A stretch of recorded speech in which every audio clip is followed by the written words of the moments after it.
bom dia, boa tarde, boa noite pra você. Seja muito bem-vindo. Eu sou o Juan Gandra. Sou o Rodrigo Padinho. Sou o Albert Ventura. Você está na trincheira, então se prepare pra guerra. Galera, como vocês sabem, quem acompanha aqui a gente, tanto no Spotify quanto no YouTube, Deezer, a gente tem a nossa temática que é trincheira, né, guerra, e até a gente começa ao som da guerra mesmo, porque a gente crê que a nossa batalha é uma batalha espiritual, é uma batalha por mente, através do Evangelho. E pelo cenário, dado esse cenário de guerra que a gente está vivendo, a Ucrânia sendo atacada covardemente, a gente começa o podcast pedindo orações pela Ucrânia, para que essa situação termine o mais rápido possível, que menos pessoas venham a óbito nessa guerra que está acontecendo. E já que a gente não milita com armas físicas, humanas, a gente conta com a oração de cada um de vocês aí que acompanha a gente e nessa batalha espiritual que a gente está passando aí, tá bom? Muito obrigado, a gente agradece a todos. Então, pessoal, muito bem o que o Albert falou aí. É importante salientar, né, que a gente, apesar de ter aqui nosso som de guerra, ter nossa identidade aqui voltada para a guerra, a gente não concorda com nada que está sendo feito lá. Então, vamos para o conteúdo aqui, porque nossa guerra é essa daqui. É uma guerra, como o Albert mesmo disse aí, uma guerra mental, uma guerra que busca entrar nas mentes, né? E não destruir vidas, mas fazer vidas, trazer vida. Sim. Então vamos lá. Hoje a gente vai fazer a nossa quarta parte aí do Sermão do Monte. A gente vai falar sobre sal e luz, né? Aquela passagem que fala sobre ser sal e luz. Sal da terra e luz do mundo. Isso está em Mateus 5, a partir do versículo 13. Então o capítulo de hoje é esse. Destrinchando o Sermão do Monte, parte 4. Então, gente, como o Juan acabou de dizer, o quarto episódio do Sermão do Monte. O Sermão do Monte nada mais é do que uma pregação que o próprio Jesus fez. Sermão do Monte, porque provavelmente estava acima de um monte, pregando para uma multidão de gente. E o teor da pregação dele é sobre vários aspectos da vida cristã. Os episódios que a gente já tinha abordado, ele falou sobre as bem-aventuranças, né? Bem-aventurados humildes, bem-aventurados mansos. E aqui agora nós vamos falar sobre o sal da terra e a luz do mundo. Os versículos são do 13 ao 18, capítulo 5, versículo 13 ao 18, que diz: Vocês são o sal da terra, mas se o sal perder o seu sabor, como restaurá-lo? Não servirá para nada, exceto para ser jogado fora e pisado pelos homens. Vocês são a luz do mundo. Não se pode esconder uma cidade construída sobre o monte. E, também, ninguém acende uma candeia e a coloca debaixo de uma vasilha. Ao contrário, coloca no lugar apropriado e assim ilumina a todos que estão na casa. Assim, brilhe a luz de vocês diante dos homens, para que vejam as suas boas obras e glorifiquem ao Pai de vocês, que está nos céus. Então Jesus compara, né? Jesus está falando para os seguidores deles, os discípulos, que não era só limitado aos 12, de que eles são duas coisas. Primeiro a gente vai abordar, né, o sal da terra. Que valor o sal tem para os dias de hoje, né? Ou fazendo a exegese, né? Que valor o sal tinha para a época de Jesus? Por que ele usou o sal como exemplo? Como comparação, né? Por que Jesus vai chamar a gente de sal? A luz até dá para entender um pouco, mas o sal eu diria que é mais um pouco emblemático, né? Emblemático luz... não sei dizer, não sei dizer. Metafórico. Né? Isso, mais poético. É porque o próprio Jesus ele se identifica como a luz, né? Ele é a luz do mundo e tal. E aí ele indica que nós também somos a luz do mundo. Então isso fica mais compreensível, né? Agora, quando ele falava pro judeu que o cristão, né, ou pro judeu, pro gentio, pro público que estava lá, que o cristão era o sal, ele quis dizer muita coisa com uma palavra muito pequena, né? Falou muito com pouca coisa. E realmente, é porque a gente sempre tem que... A gente costuma falar aqui do lapso temporal, geográfico, cultural, social, político do mundo bíblico. E quando Jesus fala isso, pra gente, tendo esse lapso todo, fica difícil. Mas no mundo antigo, o sal era pra tudo. Era pra temperar comida, era pra conservar a comida, né? Usava também em questões até medicinais, né? E não tinha essa Tinha cicatrizante, né? Sim. O sal. Ajudava na regeneração. Quando você se cortava, o pessoal usava o sal pra poder... como antisséptico. Como antissépticozinho ali, pra poder proteger de impureza. Maneiro, mano, que o sal, olha só que maneiro. O sal, ele é usado pra poder combater a deterioração da carne. Só tacava sal na carne pra poder conservar, né? Numa época que não tinha geladeira, não tinha freezer. Exatamente. Então, a gente traz essa comparação aí, que o cristão, ele combate A corrupção moral, a corrupção espiritual que pode acontecer em algum ambiente. Putrefração, né? Putrefação. Isso é um trava-língua danado. Putrefração. Putrefração. Qual fração é isso aí? Mas ele combate isso. Ele tava querendo dizer que o cristão, ele impedia que algo se tornasse podre. Olha só. Maneiro, hein? Isso Maneiro, é muito bom, cara. Isso é muito Então ser interessante. sal do mundo é impedir que o mundo se deteriore? Tipo assim, o mundo é corrupto. O mundo é corrupto, a gente sabe disso. Porém, não é tão corrupto porque existem os sais da terra. Exatamente. Só não é mais porque existe sal. Então quando a igreja for tirada, vai ter uma corrupção total. Vai dar Com ruim. certeza. Vai dar ruim, mano. Vai A dar igreja ruim. que segura, em todos os âmbitos. A igreja que segura, né? Moralidade. Se a igreja tá, tipo, um nível muito abaixo, isso diz muito sobre a própria sociedade. Se a igreja tá aqui num nível bem baixinho, a sociedade tá pior ainda. Sim, Então, e quando a igreja também não é sal, tem uma palavra de Cristo De confronto aí. de confronto, porque ele diz que é o sal perdendo o sabor. vai ser jogado fora e pisado pelos homens. Inclusive, eu li em um estudo que a igreja primitiva usava até essa passagem que Jesus falou de uma forma assim bem esquisita. Quando o judeu ele se apostatava da fé e depois voltava, ele se deitava na sinagoga para o pessoal passar por cima dele, pisando, literalmente pisando. Aí a igreja primitiva meio que pegou isso, né? Se apostatava da fé, aí quando voltava, ele estava na porta lá do tabernáculo, né, do templo, e ele falava: pisa em mim porque eu perdi meu sabor e eu só sirvo para ser pisado pelos homens. Caraca, A mano. igreja primitiva fazia isso? Eu li. Baseado no estudo. Em Baseado na internet. Algum relato tem disso. Se tá na internet. Não, mas deve ser bem possível também, né? Eu não duvido. Eu não duvido. Ainda mais naquela cultura, não era uma cultura tão mimizenta, né? Não tinha tanto hate de religião e de vida alheia. Pode E aí eles também tinham essa ideia de levar muito ao pé da letra as coisas, né? Principalmente o judeu, né? Principalmente Isso, o judeu. Ele pegava o que era algo simples e É. aplicava no literal, às vezes. Pô, a E pessoa... eles eram solenes também, esse ato que o Padim falou era algo solene, tipo assim, reconheceu que errou pra caramba, Era algo sério, né? é algo sério e fala, não, eu preciso evidenciar meu arrependimento aqui e mostrar que eu não sou um cara inútil, eu me reconcilio com Cristo e quero agora ser o sal mesmo do mundo, quero salgar, não quero ser esse cara. E é maneiro que o sal, para poder ter essa função perfeita de combate da deterioração, da putrefação, ele precisa ser espalhado, né? O sal precisa ser espalhado, não dá pro sal. Tipo assim, se só botar o sal em cima da carne, não funciona. Você precisa pegar o sal e espalhar. Isso também traz uma mentalidade para quem tava vendo lá de se espalhem. Vocês são o sal do mundo. Então não fica só aqui, porque quando você vai salgar alguma coisa, Se colocar muito sal no mesmo lugar, vai ficar salgado demais, né? e não vai ter a função. O outro lado, que não tem sal, vai apodrecer. De conservar. Sim. Então espalhem-se. Isso é muito maneiro. É uma E sempre visão foi uma ordem missional. missional. E isso é uma visão desde lá de trás, né? Encher a terra, né? Lá a visão que Deus deu pro homem lá atrás. Ó, sejam férteis e encham a terra. Então não é só aqui. Por isso que Babel é um problema, né? A Torre de Babel é um problema, porque eles não queriam se espalhar. Depois de um problema que aconteceu, que foi o dilúvio, eles falaram, cara, vamos ficar por aqui. Concentrado aqui. Vamos ficar aqui. Não é esse o projeto. O projeto é se espalha. Então o sal tem disso também, né? De você ter que espalhar o sal. Quanto mais espalhado, melhor. Quanto mais espalhado, melhor. Não adianta o crente ser só crente, o cristão ser só cristão dentro da igreja, né? É muito fácil. Dentro do murinho Você da tem- igreja. Dentro do murinho da igreja, onde está todo mundo ali tentando ser igual você tem que conservar ali fora da igreja, né? Conservar a maldade do mundo. Isso Do aí que tá próprio falando, mundo. cara, é a parte mais difícil.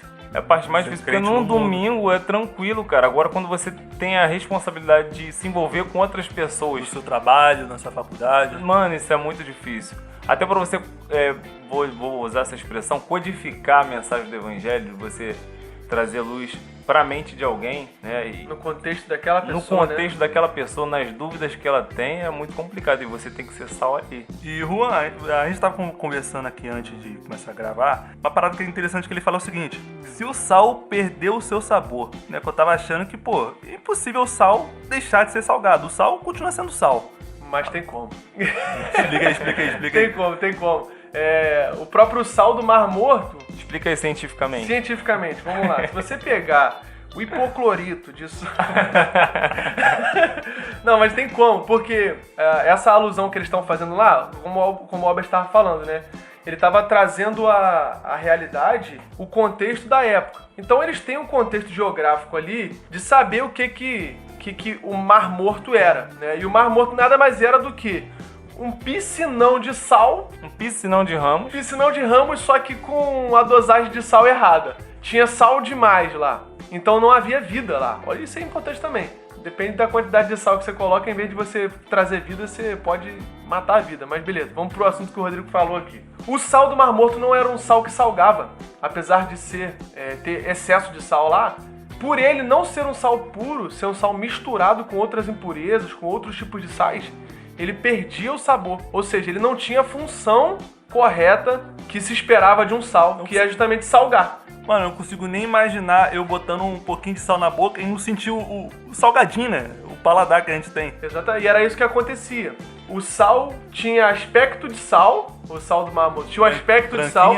Você via ele era branquinho, ele era arenoso, ele era fininho, pô, legal, cara, é sal. Só que não tinha função. Por ele conservar nada, por ele não ser nada. puro. Por ele não ser puro. Isso traz um alerta para a igreja, né? Além de não conservar, não fazer a função dele de salgar, né? Exatamente. Então, aquilo que se misturava ao sal trazia um problema pro próprio sal. Então, isso cabe uma reflexão pra gente, né? A gente precisa conservar a nossa pureza para que o nosso sabor e a nossa função de sal possa permanecer, né, mano? A gente precisa, cara, salgar o mundo, né? O crente, o discípulo de Jesus, todo seguidor de Jesus tem que salgar o mundo. Sabe quando a gente come uma batata frita, aquela porção de batata frita que geralmente vem servida sem sal? A gente come sem graça, cara. Assim, é batata frita, todo mundo gosta de batata frita, mas é um negócio sem graça. Essa é a expressão quando... Sem sal, né? Isso, daí, pô, a tal pessoa é sem sal. Como é uma pessoa sem sal? Uma pessoa sem graça, sem personalidade. Água de salsicha. Água de salsicha, isso é maneiro. Isso é maneiro. E muitas das vezes, muitos crentes, ao invés de, tipo, mostrar-se, né, ter uma prazer em viver, né, cara? Paulo fala de dar uma palavra temperada com sal. Isso, pô, Cristo tem um fala falar pra gente temperado ser com sal, existe muito crente usando, como acabou de falar, água com salsicha, vive uma vida sem graça, uma pessoa que não sabe curtir a vida, não é? E aí não é relevante e o sal, na verdade, a função do sal, além de conservar, temperar, é realçar o sabor de algo. Sim. É igual tu falou da batata. A batata ela é gostosa, mas o sal tá ali pra realçar o sabor da batata. Isso é maneiro, porque ninguém come a batata você vai comer a batata sem sal e vai comer a batata com sal. Ninguém vai falar assim, nossa, que sal gostoso. Ninguém vai dar o crédito pro sal. Ninguém vai falar assim, poxa, Maneiro. que sal é esse que você tá usando? Esse sal Maneiro. Não, é um sal diferente, é sal rosa do Himalaia. Não, esse aí é do Himalaia, com certeza. Mas ninguém traz essa credibilidade ao sal. Porque o sal, como o Albert falou, aponta pro sabor do alimento, né? Do alimento. Realça, né? E Cristo, quando ele quando ele planejou o homem, Deus, quando ele criou toda a humanidade, ele fez com atributos, com princípios, com uma lei moral regendo tudo, né? Tudo perfeito. E por conta do pecado, a gente acabou perdendo essa nossa natureza. Então a gente, como sal, a gente conserva e a gente realça o que Cristo criou. Então às vezes a gente perde, por exemplo, o prazer de uma boa música, sabe? E a gente como cristão, por exemplo, vamos imaginar assim um musicista. Vamos imaginar que você é cristão, Albert. A gente como cristão, vamos imaginar assim um musicista. O cara acabou de se converter e ele não quer mais fazer música porque ele encontrou com Cristo. Ele tá sendo sal aí? Não tá, porque Deixou até de ser um pouco quem ele é, né? deixou de ser quem ele é, cara. Enquanto, na verdade, Cristo quer realçar todo o talento musical que tem nele. Lindo. Para a glória de Cristo, ele ofusca, ele abafa esse talento que Deus deu para ele, a pretexto de ser alguém santo, a pretexto de ser alguém separado por Deus, que não tem contato com o mundo, quando na verdade Deus queria salgar essa área da vida dele. É uma santidade indiferente. É uma santidade indiferente. Isso é um problema, né, velho? A pessoa ser santa, mas tipo... Ser santarrona. Exatamente. A pessoa não é santa, a pessoa é santarrona. Ela acaba caindo naquele negócio que a gente chama de farisaísmo, né? A pessoa não é uma pessoa agradável. É santo por ser santo, mas não afeta em nada na área dela. É o que a gente tá falando, é o sal que quando vai pra algum lugar não tem sabor nenhum. Não muda em nada o âmbito que ela vive, não muda em nada. Tipo assim, virou crente, aí não vê mais filme, virou crente, não curte um teatro, não gosta de ir pra praia. Parece que ela tá alheia todo o que acontece no mundo e na vida. Toda a criação não importa mais pra ela. O negócio dela é só ir pra igreja. Tipo assim, e esquece qualquer área da vida. E ser sal é salgar tudo, cara. O que Deus te chamou? Qual o talento que você tem? Ah, tu gosta de teatro? Então vai salgar aquela área ali. Ah, eu sou um excelente pintor. Então que Deus te use pra salgar nessa arte que você faz. Aí você vai estar dando sabor. Fora isso... Gosta de culinária? Vai fazer uma comida ali pra glória de Deus. E uma outra parada que é criticada aí no versículo claramente é essa indiferença, né? Ele fala, pô, se o sal não tiver sabor, pra que ele serve? Vai ser jogado fora e pisado pelos homens. Tem como, aí é um problema isso, né? E ele continua falando sobre essa questão de ser luz, né? E é maneiro que assim como a gente não fica perguntando qual é a marca do sal que a pessoa usa, eu não chego numa casa e falo assim, nossa, cara, qual é a marca da sua lâmpada? Qual é a marca da sua luz? A luz, ela também tem essa função de trazer, de revelar o que há de sujo, né? Você entra numa casa que tá escura, é uma coisa. Quando você liga a luz, você fala assim, caraca, minha casa tá muito suja, mano. O que há de belo também, né? O que há de belo também. Então a luz tem essa função de trazer à tona a realidade, né? Mostra o que há de belo na vida. O que há de belo e o que há de podre também. O que há de podre também. Eu acho que é por isso que incomoda tanto, sabia? Acho que é por isso que a luz incomoda, mano. Porque além de ela trazer luz, né? Em vez dela trazer à tona o que há de mais belo, ela também revela o que há de mais impuro, o que há de mais podre. Isso incomoda. A condenação é essa, que os homens amaram mais as trevas do que a luz. É mais fácil você esconder toda a sujeirinha que tá ali. Varrer pra debaixo do tapete, né? Sim. Mas quando você confronta a luz, não tem pra onde correr. Sim, revela o feio, revela o bonito, cara. Você revela a realidade, né, cara? A realidade. E você consegue enxergar Deus em todas essas coisas boas quando você olha. Então revela o que há de feio e o que há de bonito também. C.S. Lewis sempre cita aqui, ele fala que acredita em Deus não só porque Deus existe, mas é porque através de Deus ele consegue enxergar todas as outras coisas. Quer dizer, Deus é a luz. E quando ele olha para Deus, que é a luz, ele vê ao redor desse Deus maravilhoso tudo aquilo que o próprio Deus criou. Sabe? Antes ele era alguém cego, ele não via nada. Aí ele conseguiu contemplar Deus. No momento que ele contempla Deus com a sua luz gloriosa, ele olha para o mundo e consegue contemplar todas as outras coisas. Ele não viu um mundo mágico e bonito do jeito que era, mas a partir do momento que ele encontrou aquela luz, ele consegue enxergar todas as belezas daquele mundo, sabe? Então a gente, quando é luz, a gente consegue evidenciar o pecado, que afasta de Cristo, mas também a gente consegue evidenciar a pureza, santidade, bondade, amor.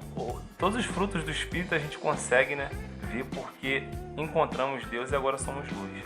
E o interessante também é que, da mesma forma como o sal insípido ele é inútil, para a hora que ele vai trazer com a luz inútil, é a luz que é escondida. Né? Naquela época não era essas lâmpadas que a gente tem no nosso teto, era uma candeia, né? Uma lamparina. Não adianta nada você acender uma lamparina e esconder debaixo de uma vasilha, botar uma vasilha dentro cobrir, né, a lamparina ou botar debaixo da cama. Não vai acender nada, não vai iluminar nada. Então aqui eu consigo entender que o cristão ele é útil quando ele está visível. Quando ele tá, ele se mostra pra sociedade. Não em exibição, não apontando pra ele mesmo. Não apontando pra ele mesmo, mas como aqui o próprio Jesus disse aqui no versículo 16. Brilhar a luz de vocês para que as pessoas vejam as boas obras e glorifiquem ao Pai que está no céu.